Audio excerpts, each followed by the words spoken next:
The church was filled with white roses, gold candles, and men who looked like they knew exactly where to hide a body. Maya Collins stood near the altar with a needle between her fingers and a torn veil trembling in her hands. The veil was not supposed to tear. It was antique lace from Sicily, hand-embroidered with pearls, so small they looked like drops of frozen moonlight. It had belonged to 3 Russo brides, 2 widows, and one woman people still whispered about because her husband disappeared the morning after their wedding and was never found. Now the veil had split down the center, and every woman in the bridal room was staring at Maya like she had done it on purpose. "You ruined it," Vivienne de Amico said. Her voice was soft enough for silk and sharp enough for glass. Maya looked up from the lace. "I didn't ruin it. Someone cut the inner thread. I can fix it before the ceremony starts." Vivienne sat in front of the mirror, wrapped in a designer gown that probably cost more than Maya's apartment building. Her dark hair was pinned beneath a diamond headpiece. Her lips were painted the color of fresh blood. Behind her, bridesmaids in champagne silk exchanged little smiles. Maya knew that kind of smile. She had seen it in high school hallways, in boutiques that assumed she could not afford anything, in hospitals where strangers stared too long at the scar that crossed the left side of her face from her cheekbone to the edge of her jaw. The scar was old, pale now, but it still pulled slightly when she spoke. It had been given to her by fire and glass when she was 19. Some women used makeup to hide imperfections. Maya had spent years learning how to stand still while people decided whether she was beautiful enough to look at. Vivienne rose slowly from her chair. Every conversation in the bridal room died. "You can fix it?" the bride asked. "Yes," Maya said, "but I need everyone to stop touching the lace." Vivienne laughed once. "Listen to her, giving orders in my wedding suite. I'm trying to save your veil." "No." Vivienne's eyes moved over Maya's face. She smiled wider. "You're retrying to save yourself. Because you know what people will say if a scarred little seamstress touches my veil and the ceremony falls apart." Maya's fingers tightened around the needle. A bridesmaid whispered, "Vivienne." But Vivienne was not finished. She stepped closer until Maya could smell her expensive perfume.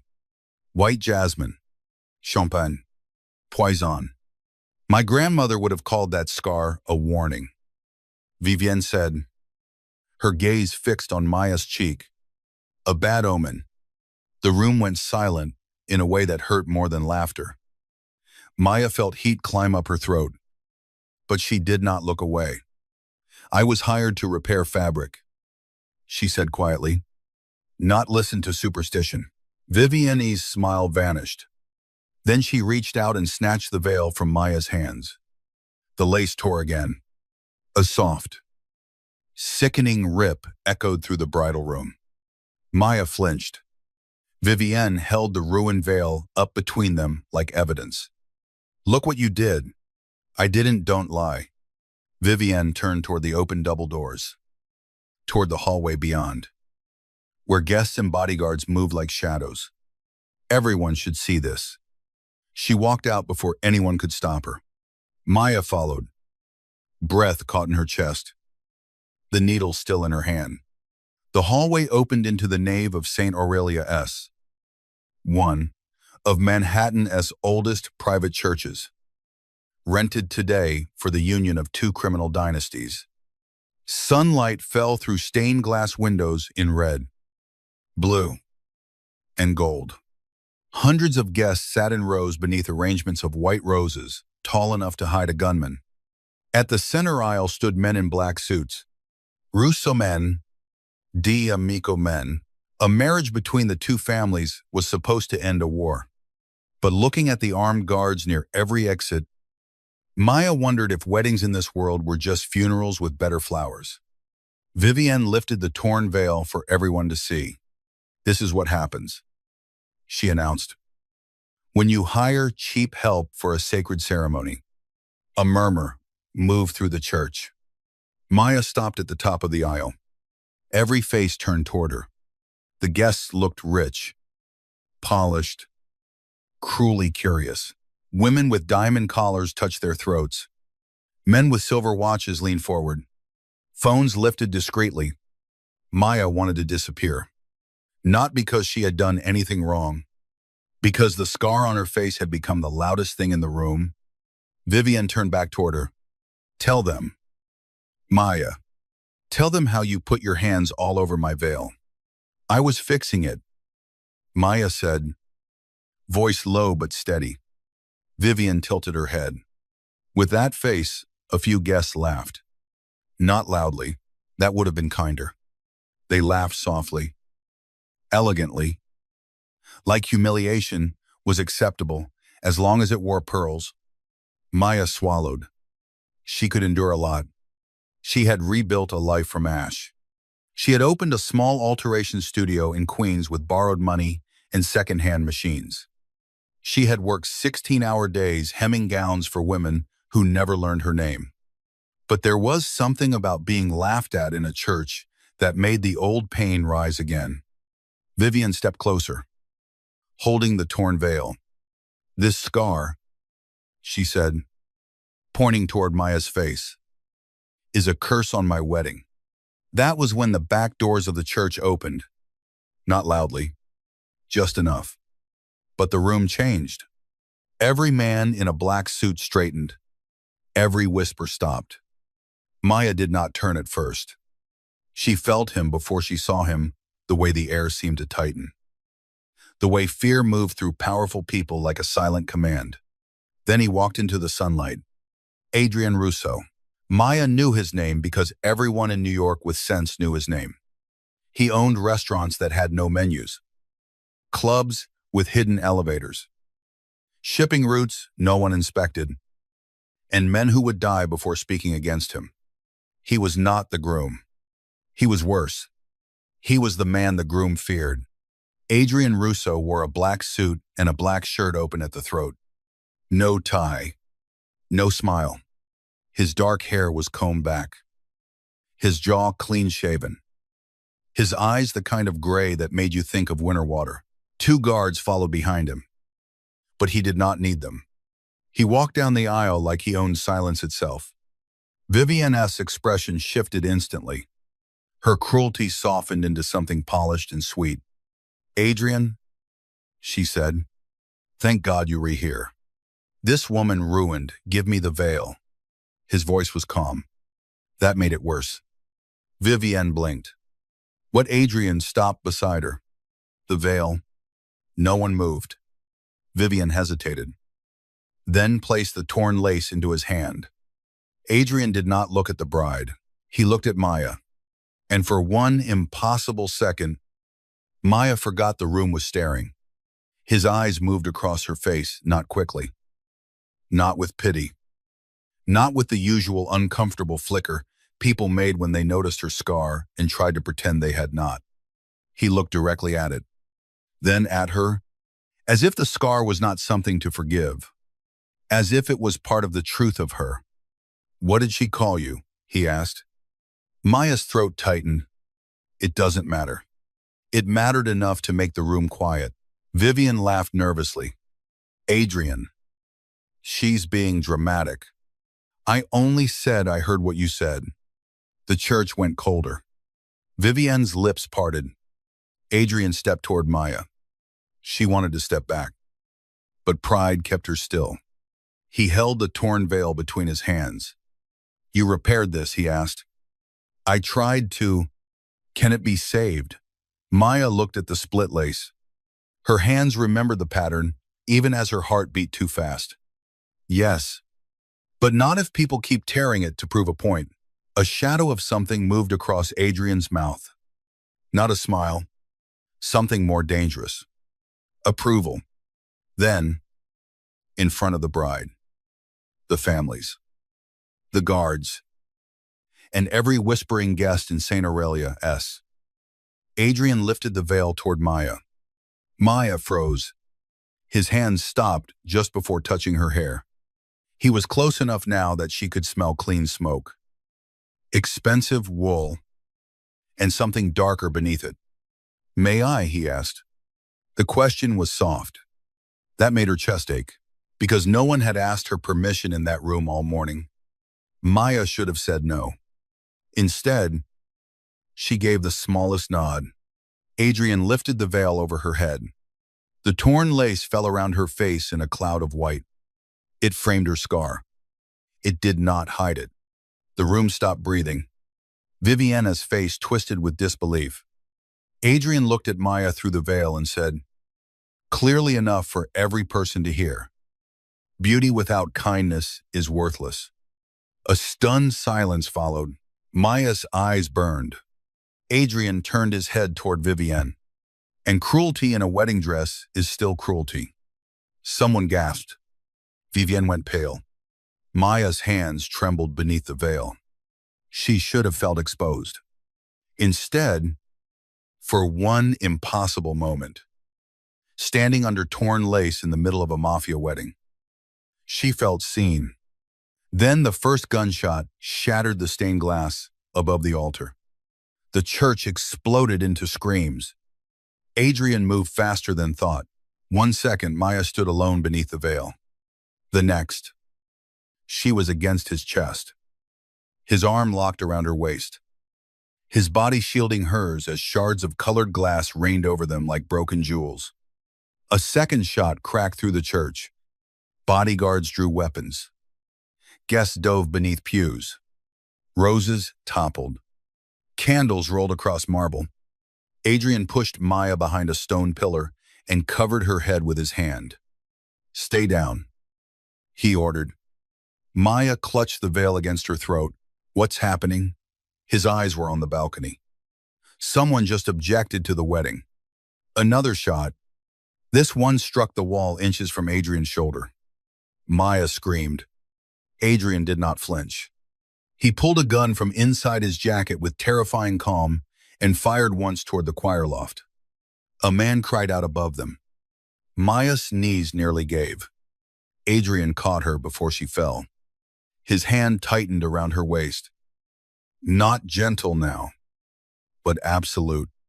Look at me," he said. "I can look at me." Maya. Her name in his mouth cut through the chaos.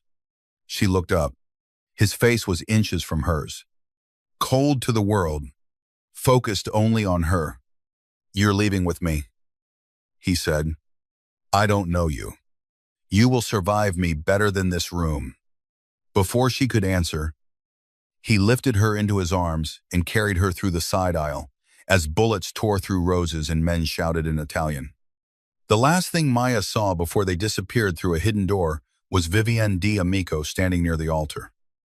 No longer screaming, smiling. The side corridor smelled like candle wax, old stone, and gunpowder. Adrian did not put Maya down until they reached a private sacristy behind the altar. His men sealed the door, weapons raised. Maya stumbled away from him, trying to catch her breath. The veil was still tangled in her hair, torn lace clinging to her scar. Her hands shook. She hated that they shook. Adrian watched her, expression unreadable.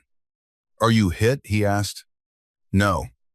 "Are you sure I said no?" His gaze dropped to her fingers. Blood stained her palm.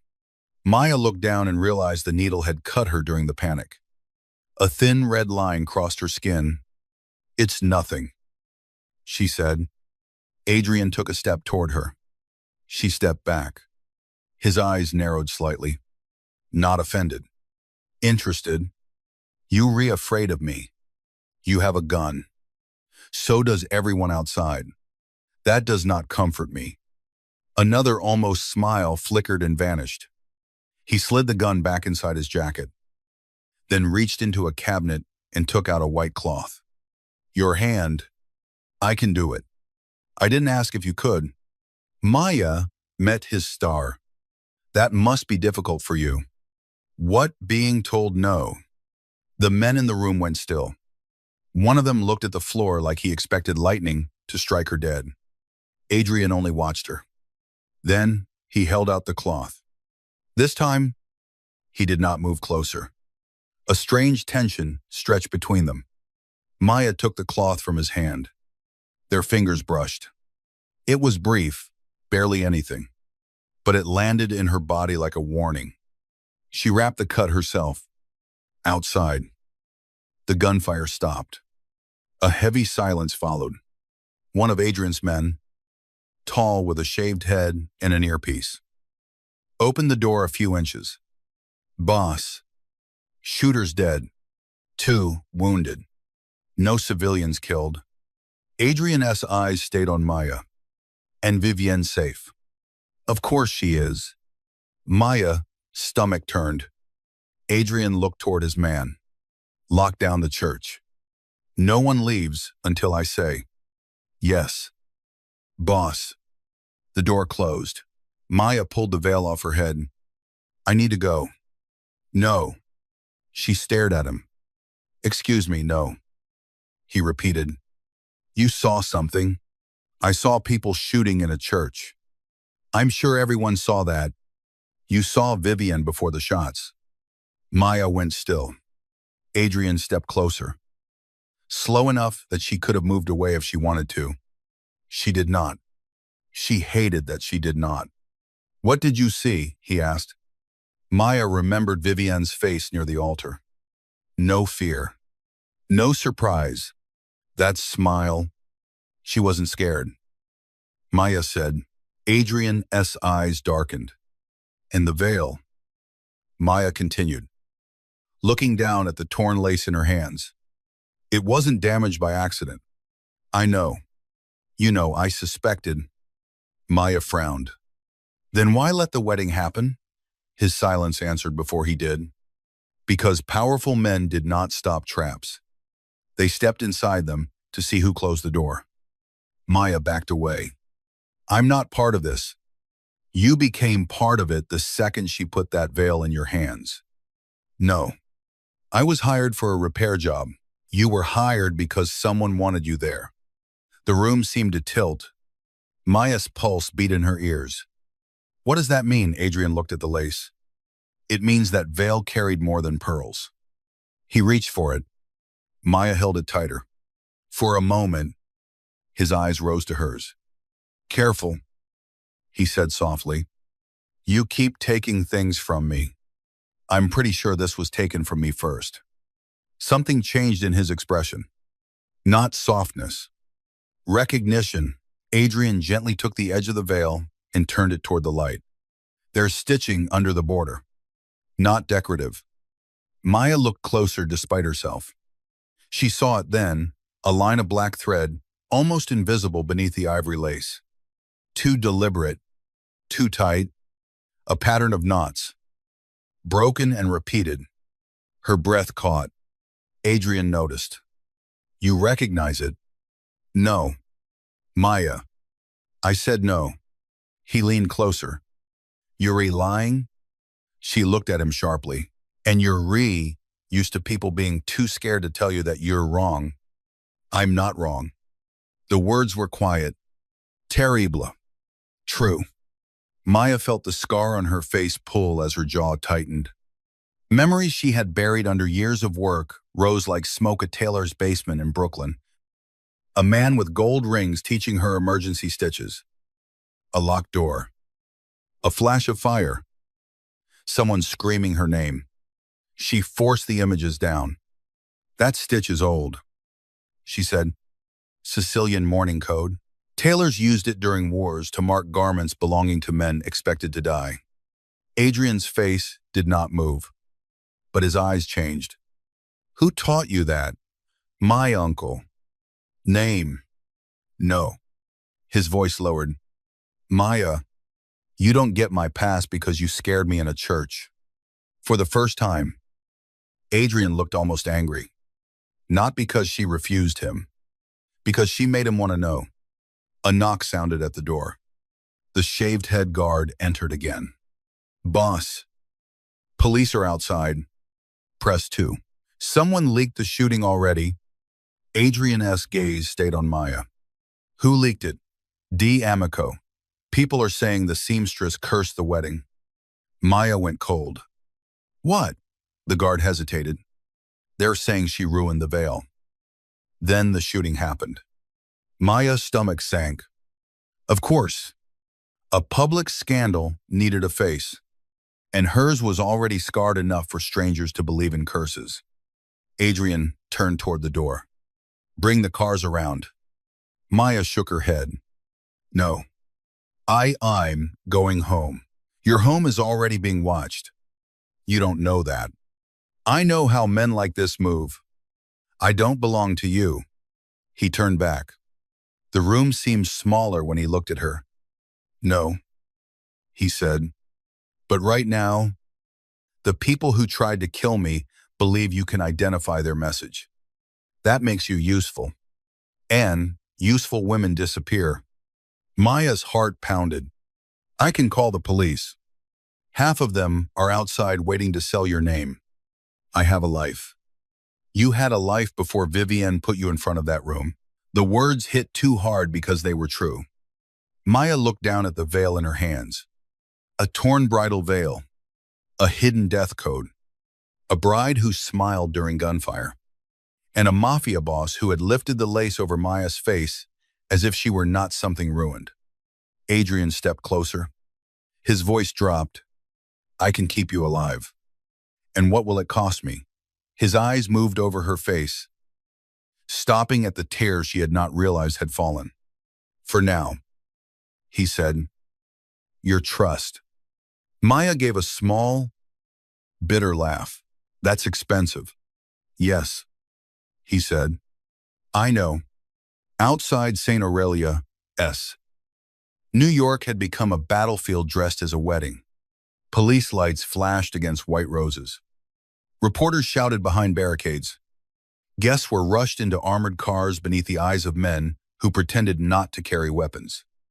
Maya walked beside Adrian with the veil folded over her arm. Not because she agreed to go with him. Because 4 black SUVs waited at the curb, and every exit from the church was blocked by men loyal to families she did not understand. A photographer caught her face as she stepped into the sunlight. The flash made her flinch. Adrian noticed. Without a word, he moved in front of her, blocking the cameras with his body. Mr. Russo, someone shouted. Is she the reason the wedding was attacked? Another voice yelled. Is the wedding canceled? A third. Who is the woman in the veil? Maya stiffened. Adrian stopped. His men tensed. He turned toward the cameras with frightening patience. This woman, he said, is under my protection. The reporters erupted. Maya stared at him. Adrian opened the SUV door and placed a hand lightly against the small of her back. Not pushing, guiding. That almost made it worse. Because she could refuse force. She did not know how to refuse restraint. As she climbed into the SUV, she looked back and saw Vivienne standing on the church steps. The bride's perfect dress glowed in the afternoon sun. Her veil was gone. Her smile was colder than ever. And beside her stood Lorenzo Russo, the groom, Adrian's cousin, his face pale with panic. Vivienne lifted one hand and touched her bare hair as if making a promise. This is not over. The SUV door closed. The city disappeared behind tinted glass.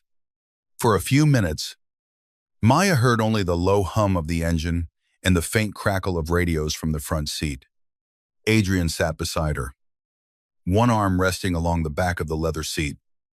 His body turned slightly toward the window. He did not look shaken. That unsettled her more than the gunfire. Does this happen often? Maya asked. Weddings, shooting at them. He glanced at her. Only the important ones. She stared at him. He looked forward again. That was a joke. You need practice. This time. His mouth almost curved. Maya looked away quickly. Outside. Manhattan slid past in flashes of glass towers. Crowded sidewalks. And summer sunlight. Normal people drank coffee, hailed cabs, argued into phones. They had no idea a woman in a torn veil sat beside a man who could order deaths in a whisper. Her phone buzzed, then buzzed again and again. She pulled it from her pocket. Dozens of notifications, unknown numbers, social media tags, a headline already spreading across gossip accounts: scarred seamstress curses Mafia wedding before church shooting. Maya's stomach dropped. There was a photo of her standing beneath the veil, Adrian lifting it toward her face. The caption made it look intimate, dangerous, damning. She turned the screen toward him. Your protection is going beautifully. Adrian took the phone from her hand. His expression did not change, but the temperature inside the SUV seemed to fall. Who posted first, he asked. Maya blinked. That's what you care about. That is how we find the knife. He handed the phone to the guard in the front seat. Trace the original account. Pull every camera near the church. And send men to her apartment now. Maya sat forward. No, absolutely not. Adrian looked at her. You are not sending men into my home. They'll secure it. They'll terrify my neighbors. They'll keep you from being dragged out of it. My sewing machines are in there. My work, my rent checks, my whole life. Then I will send someone careful. That is not the point. What is the point? Maya. The way he said her name made the argument feel too intimate. She looked at him, angry and frightened and exhausted. The point is that men like you think protection means taking over. His eyes held hers. For a long second, he said nothing. Then he reached forward, pressed a button, and spoke to the driver. No men inside her apartment without her permission. Watch the building from the street, quietly. Maya's breath caught. Adrian leaned back. There, he said. I can learn. She did not thank him. But something in her chest loosened against her will. The SUV turned into an underground garage beneath a black glass tower overlooking the East River. Adrian's private elevator opened only after a palm scan. A code, and the silent approval of two armed men. Maya watched all of it with a growing sense that she had not been rescued from danger. She had been carried into its center. The penthouse at the top was beautiful in a way that felt lonely. Floor-to-ceiling windows, dark wood, marble floors, a fireplace built into a stone wall, no family photos, no clutter, no warmth except the city burning gold beneath the late afternoon sun. Adrian led her into a room that had been turned into a private office. Screens covered one wall. Maps of the city glowed with red markers. A long table held files, weapons, and a silver tray of untouched espresso cups. Maya stopped in the doorway. You live like a villain in a movie. I prefer good lighting. Still need practice. His gaze flicked to her. This time, the almost smile stayed half a second longer. A woman in her 60s entered carrying a medical kit.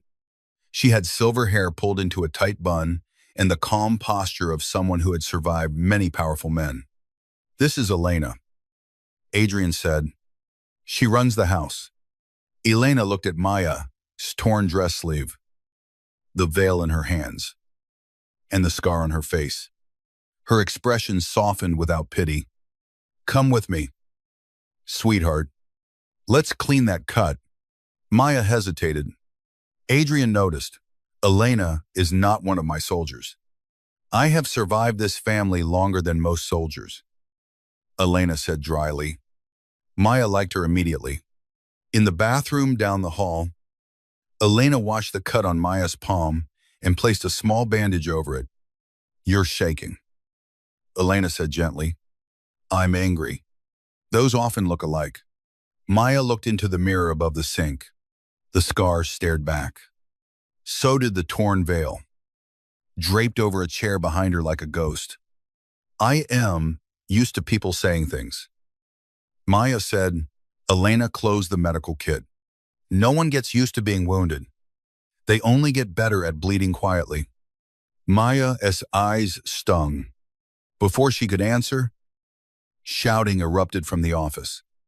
Adrian's voice was quiet. That was how Maya knew it was bad. She walked back toward the office and stopped outside the partially open door. A man was speaking fast. Boss. Amico denies involvement. Vivienne is claiming the seamstress attacked her and created confusion before the shooting. Maya gripped the doorframe. Another voice said, Lorenzo wants you to release Maya Collins immediately. He says keeping her here makes the scandal worse. Adrian replied, Lorenzo can want quietly. Boss. There's more. A pause. The stitch in the veil matches the garment recovered from the Santoro fire. Maya's blood went cold. Santoro. She had not heard that name spoken aloud in 7 years. Adrian went silent. When he finally spoke, his voice had changed. Say that again. The morning stitch. Same pattern. Maya stepped back, but the floor creaked. Every man inside turned. Adrian's eyes found her through the crack in the door. No one spoke. Maya should have pretended she had heard nothing. Instead, she entered the office. What do you know about the Santoro fire? She asked. Adrian dismissed the room with one gesture. His men obeyed instantly, leaving only him, Maya, and the city burning behind the windows. The door closed. Neither of them moved. Finally, Adrian said, My younger brother died in that fire. Maya felt the words strike the air between them. Sorry, she said before she could stop herself. Adrian's jaw tightened. Don't be. Grief is only useful when it becomes memory. That's a horrible thing to say. It's a true thing. No, it is a damaged thing. His eyes sharpened. Maya realized what she had said to him and took a breath. I was there. The office seemed to lose all sound. Adrian stared at her. At the Santoro tailor shop, he asked. Maya nodded. My uncle owned it. I worked there after my parents died. I was in the back room when the fire started. Adrian slowly came around the desk. Maya's body wanted to retreat. She forced herself to stay. You survived, he said. Yes. Who pulled you out? Maya's throat tightened. For years, the memory had come in. Fragments, smoke, heat, shattered glass. A hand gripping hers. A man's voice telling her to breathe. I don't know, she said. I woke up in the hospital. My uncle was dead. Everyone said it was an electrical fire. It was tent. I know. Adrian stopped in front of her. Why? Maya looked at the veil on the table. Because before the fire, my uncle was sewing that same stitch into a black suit jacket. He told me if anyone asked. I had never seen it. Adrian's face went still. Whose jacket? I don't know. But there was a crest inside the lining. What crest? Maya closed her eyes briefly. She had tried so hard to forget it. A white fox wrapped around a knife. Adrian turned away. For the first time since she met him, his control cracked. Only slightly, but enough. His hand curled into a fist against the desk. What is it? Maya asked. That crest belonged to the Villari family. I've never heard of them. You weren't supposed to? They were absorbed into D'Amico territory after the fire. Maya understood then. Not all of it. Enough. The bride's family. Adrian nodded once. Maya took a shaky breath. So Vivienne knew who I was. She may have. But why bring me to the wedding? Why humiliate me publicly? Adrian looked back at her. His eyes were no longer cold. They were worse. They were full of calculation, sharpened by rage. To make you visible, he said. So killing you later would look like superstition. Scandal. Tragedy. Anything except murder. The city beyond the windows blurred. Maya gripped the edge of the table. For years, She had believed her scar was the last mark of a random fire. Now it was a signature, a target. Adrian moved closer, but stopped before touching her. His hand hovered near her elbow, then lowered. That restraint hurt more than contact would have. "They won't reach you here," he said. "You don't know that." "No," he admitted, "but I know what I'll do if they try." Maya looked up. What his voice softened into something terrifying. End. Bloodlines. That night, Maya could not sleep. Adrian gave her a guest room larger than her apartment, with silk sheets, a locked balcony, and 2 guards outside the door.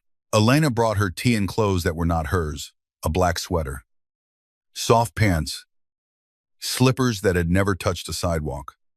Maya waited until the penthouse grew quiet. Then she left the room. The guards turned. "I need air," she said. They looked at each other. Then one touched his earpiece. A few seconds later, Adrian appeared at the end of the hall, still dressed in black, still awake. "Of course. Walk with me," he said. "I didn't ask for permission." "No. You ask men who, one, disobey me." Maya folded her arms. "That must be convenient." "Rarely." He opened a door leading to the rooftop terrace. Night had fallen over Manhattan. The river reflected the city in broken silver. Wind lifted Maya's hair away from her scar, and for once, she did not pull it back down. Adrian stood beside her near the glass railing. For several minutes, neither spoke. Below them, cars moved like veins of light. "I had a life this morning," Maya said quietly. "You still do." "No. I had rent. Guying. Clients. A broken espresso machine. Mrs. Alvarez downstairs stealing my packages and pretending it was an accident. I had normal problems." Adrian watched the skyline. "Normal problems are a luxury. Is that supposed to make me grateful?" "No." "Then what?" He looked at her. "It means I understand what was taken." Maya studied him. The rooftop wind moved through his dark hair. He looked carved from shadow and restraint, but there was something beneath it tonight. Not softness, never that quickly.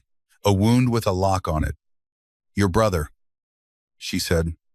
His eyes shifted away. "What was his name?" A long pause. "Mateo." Maya waited. Adrian's jaw flexed. He was 19. Reckless. Kind when he thought no one was watching. He hated my father. Loved fast cars. Wanted to leave New York and open a vineyard in California. Which was ridiculous because he knew nothing about wine except how to steal it from our father's cellar. Maya smiled faintly. Adrian saw it. For a moment. The air between them changed, then his face closed again. "He went to Santoros that night to pick up a jacket for me. I was supposed to go. I sent him instead." Maya's smile faded. "I'm sorry," she said. His voice dropped. "I told you not to be, and I ignored you." He looked at her then. Something dangerous and unwilling moved in his eyes. "You do that often." When men give bad instructions, he stepped closer. Not enough to touch. Enough that Maya felt warmth where the wind had been. "You should be careful with me." "I am." "No," he said softly. "You're honest with me." "That is not the same thing." Maya's heartbeat changed. The city seemed far below them now. Too far. He lifted his hand. And for one impossible second, she thought he might touch her scar. He stopped before his fingers reached her skin. His hand lowered. Maya hated the disappointment that moved through her. "I don't need you to be gentle because of my face," she said. His gaze locked on hers. "I wasn't being gentle because of your face." "Then why?" His voice became quieter. Because if I touch you tonight, it will not be for comfort. Maya stopped breathing. The words settled between them, dark and intimate. She should have stepped away. Instead, she whispered, "You don't even know me. I know enough to be concerned. For me, for myself." Before she could answer, his phone rang. The moment shattered. Adrian looked at the screen. His expression turned lethal. "What happened?" Maya asked. He answered the call without looking away from her. Listened, then said, "Only. I'm coming." He hung up. "Maya," he said, "your apartment is burning." The drive to Queens was a blur of black SUVs, sirens, and Maya's heart trying to tear itself apart. By the time they reached her street, smoke was pouring from the third floor of her building. Firefighters shouted. Neighbors stood outside in pajamas and coats. Mrs. Alvarez clutched a cat carrier and sobbed in Spanish. Maya ran before anyone could stop her. Adrian caught her around the waist. "No, my machines are in there. The building is unstable. My work is in there, my patterns. My client books. Maya, let go of me," she fought him then. Not because she thought she could win, because grief needed a body to strike. Adrian held her firmly while flames lit the windows of her apartment orange. Everything she owned burned above them. Every dress she had altered, every sketch, every roll of lace saved from clearance bins. The old sewing machine her uncle had taught her on. The curtains she had made from damaged fabric because buying new ones felt wasteful. Her normal life went up in smoke while strangers filmed. Maya stopped fighting. Adrian turned her away from the flames. But she twisted back. "I don't want to look away," she said through tears. He let her look. That was worse. Better. Both. A firefighter approached. "You live in 3B, Maya nodded. "We got everyone out. Fire started inside your unit. Accelerant near the door." Adrian's face hardened. The firefighter lowered his voice. "This wasn't electrical." Maya laughed once. Brokenly. "It never is." Adrian's hand tightened at her back. A reporter appeared behind the barricade. "There she is," someone shouted. "That's the seamstress from the wedding." Cameras turned. Maya stood in the street with soot in her hair and tears on her face. Adrian removed his coat and placed it around her shoulders. The gesture was public. Possessive. Undeniable. The cameras caught it. Maya looked up at him. "Don't. What don't it make me look like yours?" His eyes held hers. For a moment, she thought he would argue. Instead, he leaned closer and said, low enough only she could hear, "Then tell me who I have to become, so they stop thinking they can take pieces of you." Her throat closed. Before she could answer, a car engine screamed from the end of the block. A white sedan jumped the curb. People shouted. The car came straight toward Maya. Adrian moved. He shoved her behind him, drew his gun, and fired through the windshield. The sedan swerved, struck a parked car, and slammed into a hydrant. Water exploded into the street. Adrian's men surrounded the vehicle. Maya stood frozen beneath his coat as water rained down through smoke and flashing lights. The driver was dragged out bleeding, alive enough to speak. Adrian walked toward him. Maya followed without realizing it. The driver spat blood and laughed. Bad omen. Adrian crouched in front of him. The street went silent around them. "Who sent you?" Adrian asked. The man smiled with broken teeth. "The bride sends her love." Adrian stood. For 1 second, Maya saw what everyone feared. Not a man losing control. A man choosing not to. "Take him," Adrian said. His men dragged the driver away. Maya stared at Adrian. Rain from the broken hydrant, soaking his black shirt. his coat still wrapped around her. "You can't just take him," she said. Adrian looked at her. "I can. That's not justice." "No," he said. It's information." She stepped closer, anger cutting through fear. And after he gives it, Adrian did not answer. Maya understood. She should have been horrified. She was horrified. But part of her, the part that had stood in a church while people laughed at her scar, the part that had watched her home burn because someone wanted her erased, understood the darkness in him more than she wanted to. That frightened her most. Adrian seemed to see it. He approached slowly. "Do not confuse understanding me with becoming me," he said. Maya looked up at him, water and ash on her face. "Then don't make me need you." His eyes darkened. "Too late," he said. The next morning, Maya woke in Adrian's penthouse to find her face on every screen in New York. Not the face she saw in the mirror. A story. A curse. A scandal.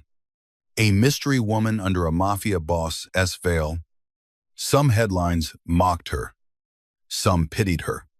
Some called her Adrian Russo's secret lover. Others claimed she had sabotaged the D'Amico wedding out of jealousy. The worst one showed her scar, circled in red. Maya stared at it until Elena quietly turned off the television. "People are cruel when they don't have to look you in the eye," Elena said. Maya sat at the kitchen island wearing borrowed clothes, hands around a cup of coffee she had not touched. Across the room, Adrian spoke with his men near the windows. He had been awake all night. She knew because she had heard his voice through the walls, low and controlled. While the city slept and her life burned in police reports and security feeds, a man entered carrying a garment bag and several boxes. Adrian turned. "Put them in the workroom." Maya looked up. "What workroom?" He nodded toward a set of double doors. Elena opened them. Inside was an empty room yesterday. Now it held 2 industrial sewing machines, a cutting table, rolls of fabric, dress forms, thread racks, lamps, scissors, rulers, and an antique black sewing machine that looked painfully similar to the one she had lost. Maya stood slowly. Her chest hurt. Adrian watched her from across the room. "What is this?" she asked. "You said your work burned. You can replace my life with expensive equipment." "No," he said, "but I can return your hands to something they understand." Maya stared at him. She wanted to be angry. It would have been easier. Instead, she walked into the room and touched the edge of the cutting table. Solid wood, smooth surface. The machines were better than anything she could have dreamed of buying. Her eyes burned again. "I don't want to owe you," she whispered. "You don't. That's not how gifts from men like you work." His voice was quiet behind her. "Then don't call it a gift. Call it strategy." She turned. He stood in the doorway, arms at his sides, face unreadable. "Strategy. You are the only person alive who recognizes that stitch. I need you working." Maya searched his face. There it was. The wall. The coldness. The excuse. Maybe for his men. Maybe for himself. "And after I help you," she asked, "then you decide where to go. Do you let people leave?" His eyes held hers too long. "Not often." The admission should have chilled her. It did, but not in the way it should have.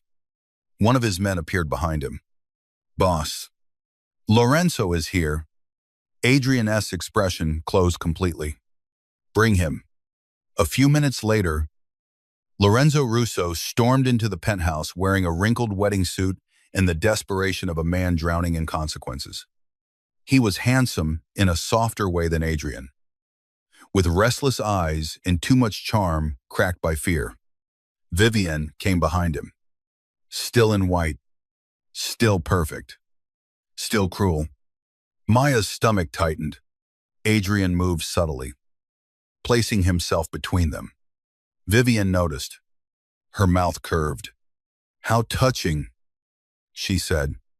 The seamstress gets a tower and guards now. Maya stepped out from behind Adrian before he could speak. Better than borrowing cruelty and calling it class. Lorenzo looked shocked.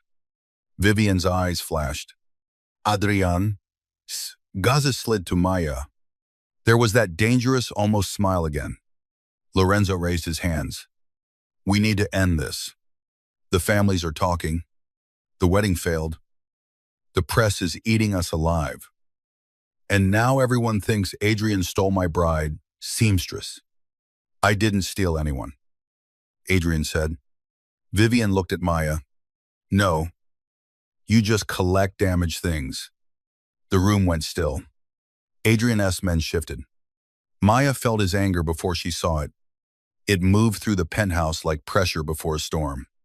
But she lifted one hand slightly. A silent come on. Do not. Adrian saw it and stopped. The power of that nearly stole her breath. Vivienne saw it too. Her face changed. Jealousy was ugly when it realized it had lost before the game began. You think he cares about you? Vivienne asked Maya. Adrian Russo does not care. He acquires. He protects what serves him. Then he locks it away. Maya's throat tightened, but she refused to look at him. Vivienne stepped closer. Ask him what happened to the last woman who thought she could soften him. Lorenzo snapped. Vivienne. Adrian's voice was very soft. Careful. Vivienne smiled. Why? You didn't tell her about Sophia. Maya felt the name land. Adrian did not move, but everything in him went silent. Vivienne's smile widened. Of course not. Maya looked at him despite herself. Who is Sophia? She asked. No answer. That was the answer. Vivienne laughed under her breath. Poor Maya. You thought the veil meant something. Adrian stepped forward. Maya had never seen people recoil from silence before. But Lorenzo did. Vivienne did not. Perhaps cruelty made people stupid. Leave, Adrian said. Vivienne lifted her chin. The D'Amico family demands the veil returned. The veil is evidence. It is my property. It became mine when you used it to mark a death. Her face went pale for one fraction of a second. Maya caught it. So did Adrian. Lorenzo turned toward Vivienne. What is he talking about? Vivienne recovered quickly. He's trying to shift blame because he humiliated me at my own wedding. Adrian looked at Lorenzo. Your bride knew about the stitch. That's insane. Ask her why she hired Maya Collins specifically. Lorenzo's eyes moved to Vivienne. For the first time, his certainty cracked. Vivienne's voice sharpened. Are you really going to believe him over me? Lorenzo hesitated. That hesitation was enough. Vivienne's expression hardened. She turned toward Maya. You should have stayed hidden. Scar and all. Maya's hands curled. Adrian's voice cut through the room. Take them out. His men moved. Vivienne backed toward the door. Eyes locked on Maya. This family eats women like you, she said. He just hasn't decided whether you're dinner or dessert.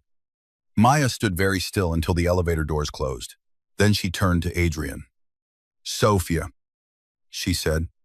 His face had become stone. No, you're not asking me that because you want truth. You were asking because she wounded you. Maya stared at him. You don't get to decide why I ask questions. I do when the answers put you in danger. She gave a humorless laugh. Everything puts me in danger now. Adrian looked away. That small movement hurt more than she expected. Maya, no. Her voice shook. She hated it. You brought me here? You told me to trust you. You built me a room full of sewing machines and then hid behind strategy when I almost believed it meant something. His eyes returned to hers. It did mean something. Then tell me, The silence stretched. Finally, Adrian said, Sophia was my fiancée. Maya's chest tightened. She died 3 years ago. He continued, car bomb. Meant for me. Maya looked down. The anger drained out of her too quickly, leaving something raw. I'm sorry. He gave a bitter half smile.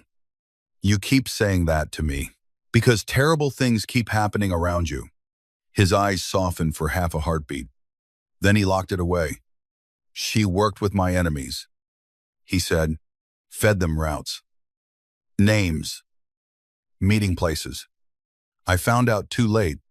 When they realized she'd been exposed, they killed her before I could decide what to do. Maya absorbed that. She betrayed you. Yes. And you loved her. Adrian looked toward the windows. No, he said quietly. I trusted her. At the time, I thought that was the same thing. Maya's heart shifted painfully, and now his gaze returned to hers. The air between them tightened. Now I know the difference. Before Maya could answer, the screens on the office wall flickered. Every monitor went black. Then one image appeared. Maya's apartment burning. Another image replaced it. Maya at 19, in a hospital bed. Bandages covering half her face. Her breath stopped. Another image. Her uncle's tailor shop before the fire. Another. Adrian's brother, Mateo, smiling in a black jacket with unfinished stitching at the collar. Maya stumbled back. Adrian caught her arm. His men rushed into the room. A distorted voice filled the penthouse speakers. The bad omen remembers. Maya's skin went cold. The screen changed again. A live security feed appeared. Elena, downstairs in the lobby, held at gunpoint. Adrian went absolutely still. The voice laughed. Bring the veil to St. Aurelia's by midnight. Bring the seamstress too, or the old woman dies first. The screen went black. No one spoke. Maya turned toward Adrian. His face was calm. Too calm? The kind of calm men wore before violence became inevitable. I may going, she said. No. She'll die? No. Maya stepped closer. You said useful women disappear. Is Elena useful enough? His eyes flashed. Do not use her against me. Then don't use fear against me. He leaned down, voice low and furious. You think courage is walking into a trap because someone screams loudly enough. I think cowardice is letting someone else die because I am scared. His jaw tightened.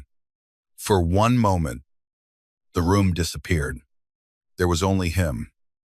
Close enough to touch, angry enough to burn, terrified enough to hide it. You have no idea what it will do to me, he said. If I fail to bring you back, Maya's breath caught. There it was. Not love, not yet. Something rougher. Need with teeth. Then don't fail, she whispered. Midnight turned St. Aurelia's into a cathedral of ghosts. No guests now. No roses standing proudly. The flowers lay wilted and trampled along the aisle. Broken stained glass had been boarded with plywood. Candlelight flickered across bullet holes in marble columns. Maya walked beside Adrian, wearing black.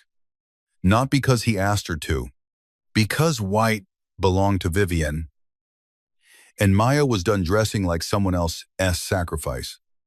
The torn veil rested in her arms. Adrian had argued for a tactical team. Hidden snipers. Every possible advantage. Maya had argued for Elena's life. In the end, he brought both. His men moved through shadows outside the church, invisible until needed. Inside, only Adrian and Maya walked down the aisle. You stay behind me, he said.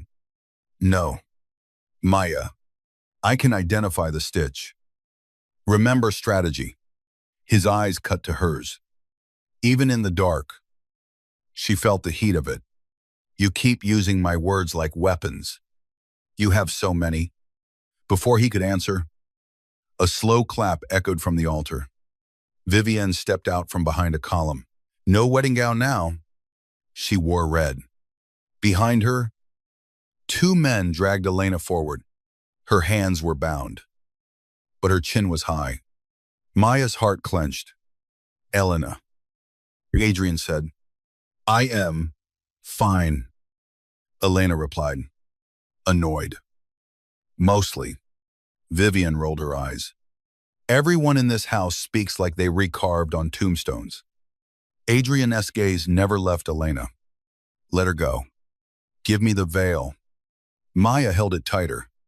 Vivienne smiled. Still clinging to things that don't belong to you. Adrian took a step forward. One of Vivienne's men pressed a gun to Elena's head. Maya grabbed Adrian's sleeve. He stopped. Vivienne saw the movement and smiled wider. Oh, she said. That is interesting. Maya hated the satisfaction in her voice. Vivienne descended the altar, stepped slowly. You know, Adrian never cared when people begged. Not enemies. Not debtors. Not blood. But you touch his sleeve and he stops. Adrian's face revealed nothing, but Maya felt the truth in the silence. Vivienne looked at Maya. Do you know why I called your scar a bad omen? Maya lifted her chin. Because cruelty needs theater. No. Vivienne's smile thinned. Because my father said the girl from the fire should have died with the tailor. Maya's blood froze. Adrian's voice turned deadly. Your father ordered the Santoro fire. Vivienne laughed. My father ordered many things, but not that. A figure stepped out of the shadows behind the altar. Lorenzo Russo. Maya felt Adrian go still beside her. Lorenzo looked wrecked, pale, sweating, holding a gun with a trembling hand. Lorenzo, Adrian said quietly. Lorenzo, their eyes were red. You were never supposed to bring her into this. Maya stared at him. The betrayal was not Vivienne. Not only Vivienne, it had always been inside the Russo bloodline. Adrian's voice remained calm, but Maya heard the fracture beneath it. You cut the veil. Lorenzo swallowed. I had no choice. You always had a choice. No. Lorenzo laughed bitterly. That's easy for you. Adrian Russo, the chosen son, the empire, the loyalty, the fear. You inherited everything. I inherited graves. You inherited power. Vivienne moved beside Lorenzo and placed a hand on his chest. Tell him. Lorenzo's gun shook. The Villari accounts belonged to my mother. Your father stole them after Matteo died. I was supposed to get my share when the families merged. So you married Vivienne to buy a throne. To take back what I was owed.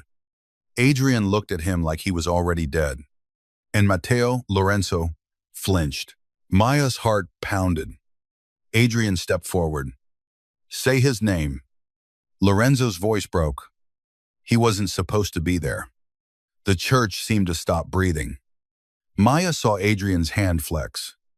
He went instead of you. Lorenzo whispered. The jacket was meant for you. The fire was supposed to scare father into transferring control. But Matteo came, and Santoro locked the back room. And then everything went wrong. Maya's vision blurred. Her uncle had died because rich men played inheritance games with fire.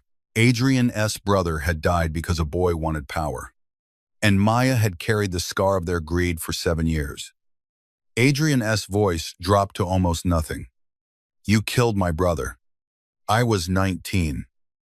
Lorenzo said, tears slipping down his face. I panicked. You let me bury him. I was afraid of you. You should have been. Lorenzo raised the gun. Maya moved without thinking. She stepped in front of Adrian. His arm came around her instantly, pulling her back against him. No. He breathed near her ear. But Lorenzo had already seen it. So had Vivienne. Vivienne's eyes lit with vicious delight. There it is. Adrian's hand tightened at Maya's waist. Vivienne lifted her own gun. Not at Adrian. At Maya. Men like him only understand loss. She said, "Let's teach him again." Everything happened at once. Elena drove her heel into the foot of the man holding her. Adrian fired. The man dropped. Lorenzo shouted. Vivienne pulled the trigger. Adrian spun Maya behind a pew. The bullet struck his shoulder. Maya screamed his name. Adrian staggered but did not fall. His men burst through the side doors. Gunfire erupting through the church. Candle flames shuddered. Wood splintered. Vivienne ran toward the altar. Lorenzo fired wildly, then threw his gun aside and tried to flee. Maya pressed her hands against Adrian's shoulder. Blood soaked through his black shirt. "You ray et," she said. His eyes were on the altar. "Stay here." "No." "Maya, no." He looked at her then. Truly looked. Something in him broke open. Not weakness. Fear. Fear of leaving her. Fear of losing her. Fear of wanting her so much it made him human in the middle of war. His bloody hand rose toward her face. This time he did not stop. His fingers touched her scar with unbearable gentleness. Maya went still. Around them, men fought and shouted, but his touch was quiet. "Revenant, you are not an omen," he said. "You are the witness." Her eyes filled. Then a gun clicked behind them. Vivienne stood 10 feet away, shaking, furious, beautiful in the ruined candlelight. Touching, she hissed. Maya saw the angle before Adrian did. Vivienne was not aiming at Adrian. She was aiming at the old gas line near the restoration scaffolding, where workers had been repairing damage after the first shooting. Maya grabbed the veil from the pew. The black mourning stitch. The hidden wire. Not just thread. A fuse. Maya understood too late. The veil. She whispered. It wasn't only a message. Vivienne smiled. It was a match. She fired. Maya threw the veil toward the candle stand. Adrian lunged. The bullet struck metal. Sparks flew. Flame caught the lace. For one terrible second, the veil burned white. Then black smoke erupted. Not an explosion. A signal. Outside. Engines roared. Adrian cursed. More men. The front doors burst open. Amico soldiers flooded the church. Adrian pushed Maya behind him. Wounded, shoulder bleeding. Gun raised. Maya looked at the burning veil. At the flames crawling across lace. At the stitch her uncle had taught her to fear. She grabbed a silver baptismal bowl from the side altar and threw holy water over the burning fabric. The flame died. So did the signal. Outside, instead of more Amico men entering, sirens exploded through the night. Police.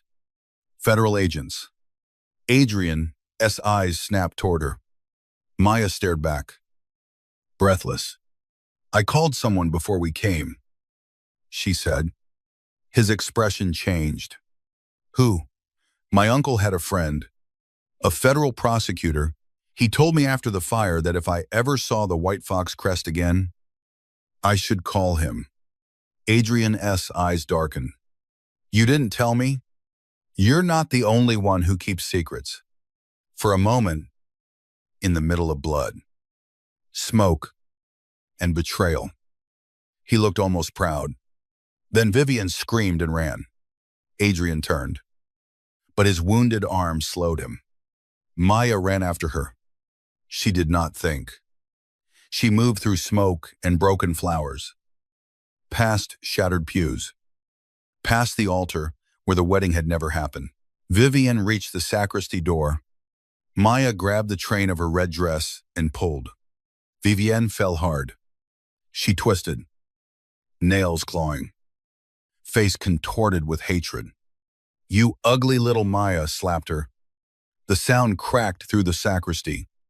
Vivienne stared in shock. Maya stood over her, shaking. "Do not finish that sentence." Vivienne Lunget. Maya grabbed a fallen candlestick and knocked the gun from her hand. Adrian appeared behind her, pale from blood loss. His gun trained on Vivienne, but Maya did not step away. Not this time. Vivienne looked between them, panting. "You think this ends with romance," she spat. "He will destroy you. He destroys everything he loves." Maya turned toward Adrian. His face was shadowed, wounded, terrifying. But his eyes were on her like she was the only living thing left in the world. "No," Maya said quietly. "He destroys what tries to take what he loves." Adrian's breath caught. Just once. Federal agents stormed the sacristy. Vivienne was dragged to her feet, screaming threats. Lorenzo was arrested near the side entrance, sobbing his confession into marble and blood. Elena walked out with her wrist bruised but her head high, refusing help from three armed men until Maya reached her.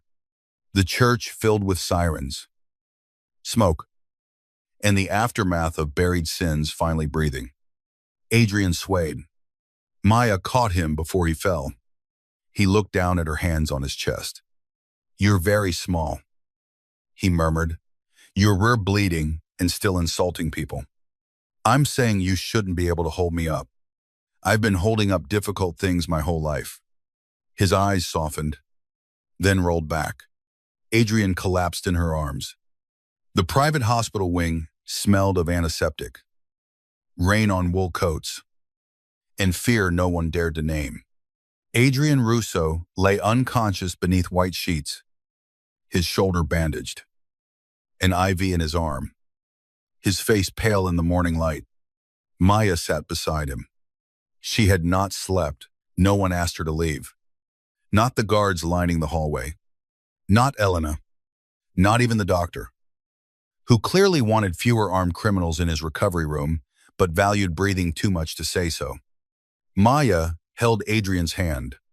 His hand was warm. That frightened her. Powerful men should not feel fragile.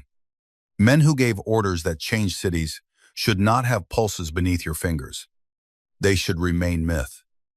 Distance. Droomer. Adrian was none of those things now. He was a man who had stepped in front of a bullet meant for her. A man who touched her scar like it was not damage, but testimony. A man who terrified her. A man she trusted more than safety. Elena entered quietly with coffee. "He'll wake," she said. Maya nodded. "You should rest." "I will." "You are lying." "Yes." Elena smiled faintly and placed the coffee on the table. After she left, Maya watched sunlight move across Adrian's face. The door opened again. This time, it was the federal prosecutor. Thomas Hale was older than Maya remembered, with tired eyes and a gray suit that looked like he slept in it. He had visited her hospital room 7 years ago, after the Santoro fire, when her face was wrapped in bandages and her life had become smoke. "You did the right thing calling me," he said. Maya did not release Adrian's hand. "Will it be enough?" Hale exhaled. "Vivienne D'Amico is talking. Lorenzo too. The Valerie accounts. The Santoro fire. The attempted assassination. The false media leaks. It's enough to fracture both families." And Adrian Hale looked at the unconscious man. "That depends." Maya's fingers tightened around Adrian's. Hale noticed. "He is not innocent." "Maya, I know. He has done things I cannot ignore." "I know that too." Hale studied her. "Then why are you sitting here like his wife?" The question should have embarrassed her. It did not. Maya looked at Adrian's face. "Because when everyone else looked at me and saw a scar," she said, "he saw a survivor. And when he looked at himself and saw a monster, I saw a man still capable of choosing differently. Hale was quiet for a long time. Then he placed a card on the table. When he wakes, tell him I expect cooperation. Maya gave a tired smile. He hates expectations. I assumed. After Hale left, the room grew still again. Maya leaned back in the chair. Her eyes closed for 1 second. Adrian's fingers moved. Maya sat up. His eyes opened slowly. Gray, unfocused, then clear, then fixed on her. Did you slap the bride? He asked. Voice rough. Maya stared, then laughed before she could stop herself. It came out broken and exhausted and full of tears. You were unconscious. I heard rumors in hell. She deserved it. I'm sure. His thumb brushed the back of her hand. Maya looked down and realized she was still holding him. She started to pull away. His grip tightened. Not painfully. Enough. Don't tam, he said. Her heart ached. You need rest. I need to know if you're relieving. Maya looked at him. There it was. No command. No threat. No strategy. Fear. Raw and badly hidden. I should, she said. His face closed halfway, like he had expected the wound and hated feeling it anyway. I know, he said. That was an answer. It is the only one I can give without becoming selfish. Maya stood. His hands slipped from hers. She walked to the window and looked out over the private hospital garden below. Morning light fell across trimmed hedges and wet stone paths. It was too peaceful for people like them. You took over my life, she said quietly. Yes, you scared me. Yes, you lied by omission. I did. You made choices for me. A pause. Yes. She turned back. Adrian lay still, jaw tight, accepting every word like punishment. And you listened when I told you no? Maya said, not always fast enough. But eventually, his eyes lifted to hers. You protected Elena because I asked. She continued. You didn't send men into my apartment because I told you not to. You touched my scar only when I was ready. Even though you wanted to before. His breathing changed. Maya walked back to the bed. I'm not staying because I am helpless. She said, I know. I'm not staying because you own me. His eyes sharpened. No one owns you. Good. But I want you, he said. The words were quiet. No performance. No seduction. Just truth stripped down to the bone. Maya's pulse stumbled.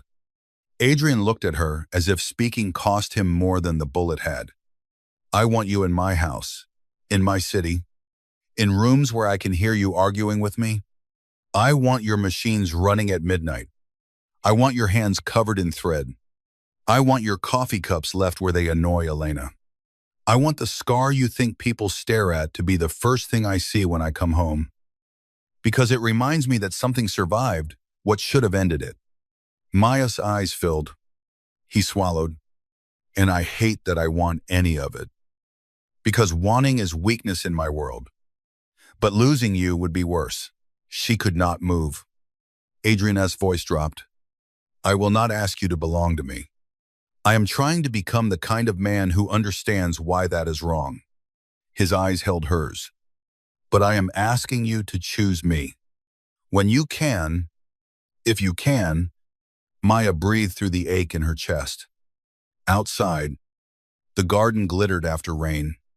Inside, the most dangerous man in New York waited for an answer, like a condemned man waiting for mercy. Maya sat beside him again. She took his hand. I don't know how to love a man like you, she whispered. His thumb brushed hers. I don't know how to be loved by a woman like you. That sounds like a disaster. It usually is. She smiled through tears. He watched that smile like it wounded him. Then we learned slowly, she said. His eyes closed for 1 second. When they opened, something in them had changed, not softened, anchored. The weeks that followed turned New York into a city of falling kings. Vivian D'Amico's arrest shattered her family's perfect image. Lorenzo Russo's confession exposed the inheritance conspiracy that had led to the Santoro fire. Old men who had smiled at weddings began fleeing to airports. Bank accounts froze.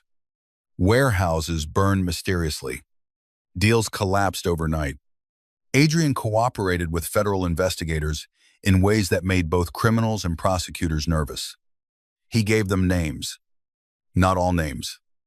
Enough to destroy the men who had destroyed his brother. Enough to make the city shift. Maya returned to work before the doctors cleared Adrian to leave the hospital. Not to her old apartment.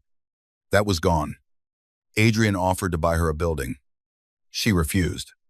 He offered to buy her a floor. She refused harder. In the end, Elena found a small storefront beneath a brownstone in Brooklyn with tall windows, old brick walls, and a back room big enough for 3 machines. Maya signed the lease herself. Adrian stood behind her while she did it, looking deeply offended by the landlord's cheap pen. "This neighborhood has poor security," he said afterward. "This neighborhood has bakeries, children, and a woman across the street who sells flowers from buckets. None of those stop bullets. No, but they make life worth protecting." He went quiet at that. 2 days later, discreet cameras appeared outside the storefront. Maya found them in under an hour. She called him. "Adrian." "Yes. Did you install surveillance on my shop?" A pause. "Define surveillance." She hung up. He arrived 20 minutes later with flowers from the woman across the street. Maya made him remove half the cameras. Only half. Love. She was learning. Was not surrender. It was negotiation with someone who would burn the world and needed to be taught where to put the matches. Their relationship became a rumor before it became a confession. Photographers caught Adrian leaving her shop after midnight, carrying a box of fabric. A gossip site posted a picture of Maya measuring the sleeve of his black shirt while he watched her with an expression no one in the city had ever seen on his face. The caption read, "The Veiled Woman tames the Russo king." Maya hated it. Adrian hated the word tames. "He makes me sound like an animal," he said. Maya looked up from her sewing machine. "You threatened my landlord over a broken heater." He raised his voice. "He has asthma. He survived." Maya tried not to smile. Adrian saw it anyway. He leaned against the cutting table, still in his black suit, still dangerous, but less unreachable now. His shoulder had healed enough for him to move without pain, though Maya noticed he still favored it when tired. He noticed her noticing. "You worry," he said. "You bleed dramatically. Only around you? That is not romantic." It felt romantic when I said it. "You also need practice with romance." His eyes warmed in that restrained, devastating way that made her forget how to thread a needle. He moved behind her chair. Slowly. Always slowly now. Giving her time. His hands rested on the back of the chair, not touching her. "What would count as practice?" he asked. Maya, breath caught. Outside. Brooklyn moved through a soft afternoon. People walked dogs. A delivery truck blocked traffic. The flower woman laughed at something across the street. Normal life. Impossible life. Maya turned her head slightly. Adrian was close enough that his breath warmed her hair. "You could start," she said, "by asking before you almost kissed me." His silence changed. Then he came around the chair and crouched in front of her. Mafia boss on one knee in a seamstress shop with thread clinging to his sleeve. His eyes lifted to hers. "Maya Collins," he said, voice low. "May I kiss you?" Her heart opened painfully. "Yes?" He kissed her like a man restraining a storm. One hand rose to her jaw, thumb careful near her scar. His mouth was warm, controlled, devastatingly patient. Maya expected hunger. She found reverence beneath it. That frightened her more. She pulled back first. His eyes stayed closed half a second longer, as if he needed to survive the loss. When he opened them, they were darker. Again he asked. Maya smiled. You learn fast. The second kiss was not as careful. Months later, St. Aurelia's reopened. The bullet holes were repaired. The stained glass replaced. The roses gone. No wedding took place there that day. No Mafia families filled the pews. Only a small memorial service for the victims of the Santoro fire. 7 years late, Maya stood near the altar, wearing a simple ivory dress she had made herself. Not bridal. Not quite. The fabric moved softly around her, and her scar was uncovered. Adrian stood beside her in black.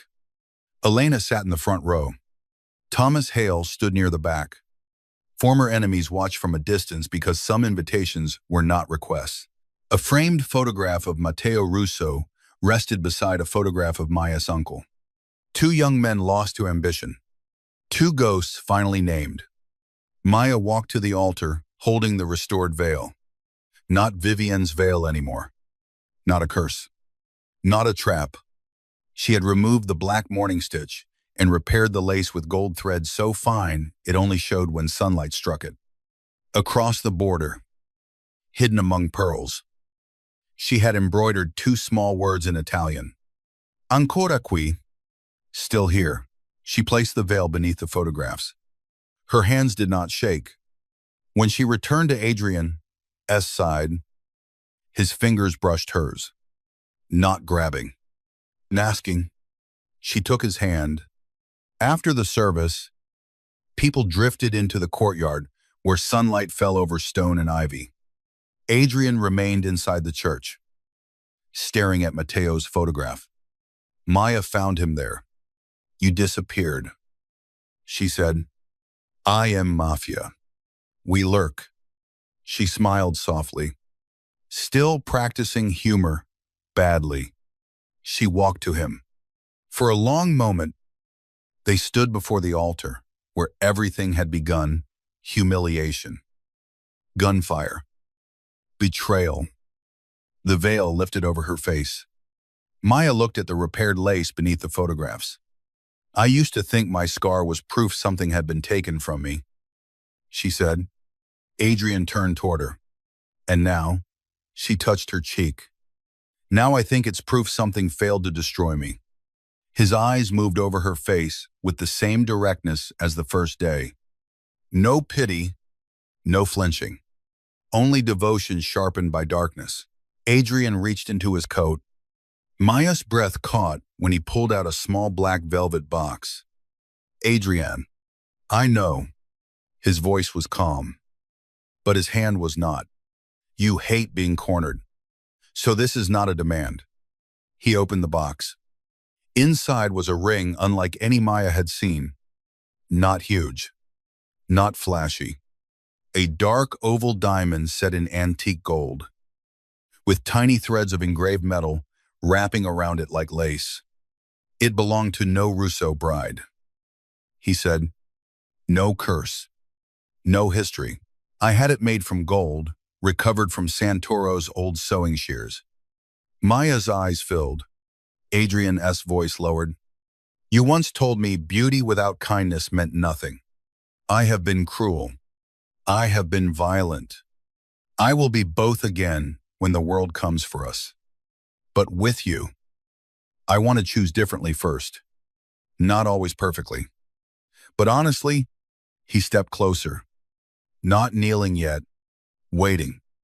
Maya Collins, he said, I am not asking you to disappear into my name. I am asking if I may stand beside yours.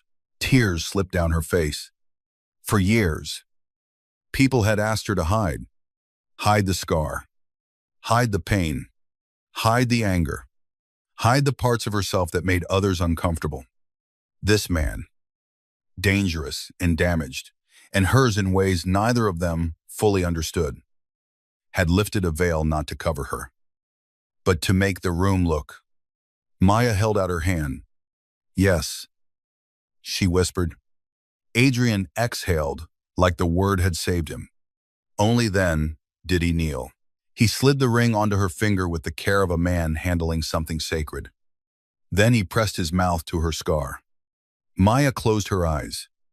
Outside, bells began to ring.